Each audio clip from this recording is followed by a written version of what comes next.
Un interessante convegno oggi su una grande tematica di grandissima attualità per la Sicilia, purtroppo.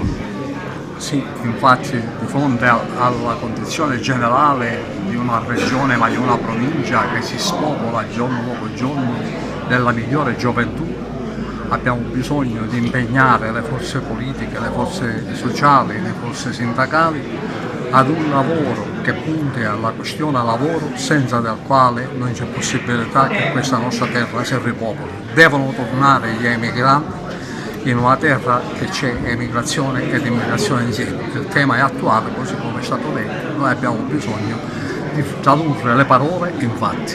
Enzo Baldanza, tanto lavoro per organizzare un'iniziativa sicuramente di grande attualità che sta avendo il giusto riscontro anche considerando il pubblico qualificato presente.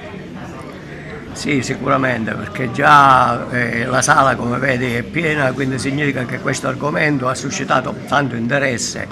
Abbiamo coinvolto anche l'amministrazione comunale, abbiamo coinvolto i professori dell'università, la segreteria regionale della CGIL, quindi siamo impegnatissimi a lanciare questo messaggio, che è un messaggio di sollecitazione tutto sommato, non solo verso i sindaci della provincia di Agrigento e quelli anche di tutta la Sicilia per questo fenomeno di spopolamento, di invecchiamento della società, ma anche della fuga dei nostri giovani verso il nord e addirittura verso l'estero, per cui noi vogliamo mettere in risalto questo argomento in modo tale che la politica si interessi per trovare un sistema per creare lavoro per i nostri giovani, altrimenti per la nostra provincia non ci sarà un futuro.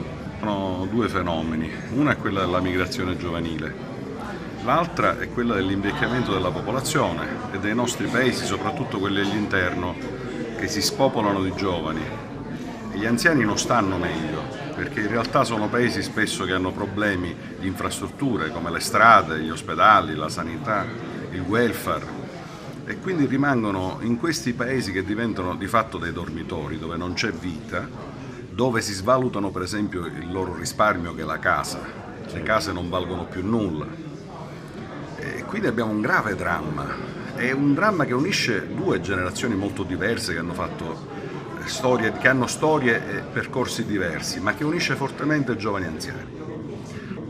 Ovviamente il primo problema è la questione del lavoro, perché se non si affronta questa cosa, noi siamo come anziani, come pensionati, molto interessati a questa vicenda, perché bisogna riattivare la questione economica e del lavoro.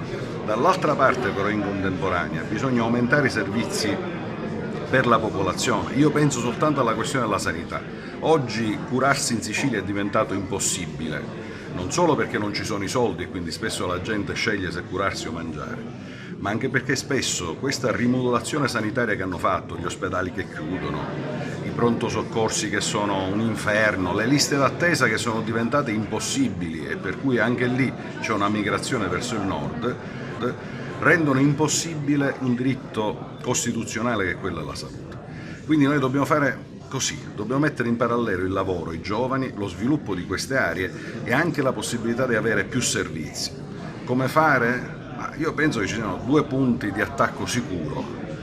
Il governo nazionale, alcune cose sono state fatte, per esempio c'è questa discussione sui super ticket che è importante, però c'è molto altro da fare, perché per esempio sui pensionati non c'è nulla in questo DEF e noi chiederemo con forza con una manifestazione nazionale che ci sia.